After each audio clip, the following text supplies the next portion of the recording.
High বন্ধুরা, আজ আমরা গেছিলাম হেলথ সেন্টারে। ইবুর একটা রুটা বাকি ছিল, সেই জন্য হেলথ সেন্টার থেকে ফোন করে, সেই জন্য আমরা হেলথ সেন্টারে গেছিলাম। তো হেলথ সেন্টারে গিয়ে দেখি এখান দিয়ে রথ আসছে।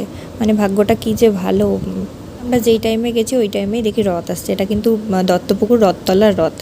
তো আমরাও দেখতে বেরিয়ে পড়েছি, এখানে সবাই দেখতে এসেছিলো। তারপর একটা দিদি এসে ওকে দেখো চকলেট দিয়ে গেল, আমাকেও একটা দিয়েছে।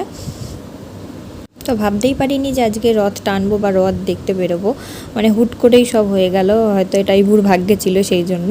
তো দেখো এই যে রথের দড়িটা দেখো বেশ ফাঁকাই ছিল, তো ভালোভাবে আমি সবাই মিলে রথটা টেনে নিলাম। মানে সকাল থেকে এরকম কোনো আশাই ছিল না বা প্ল্যানও ছিল না, কিন্তু সবই উপরওয়ালার ইচ্ছা, তো হয়ে গেল।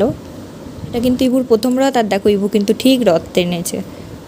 ওর ঠাম্মি ওকে ঠিক রথটা নিয়েছে। আর দেখাই রথটা, দেখো কত লোকের ভিড়। এই দেখো এটা হলো দত্তপুকুরের রথ। রথও দেখা হয়ে গেল সকাল সকাল। সবই কিন্তু ওর জন্য।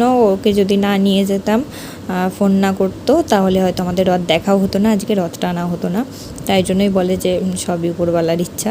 তো দেখো রথটা কিন্তু খুব সুন্দর। আর যারা রথের মেলায় আসছো তারা তো দেখেই নেবে, আর যারা আসছো না আমার ভিডিওয়ে দেখে নাও।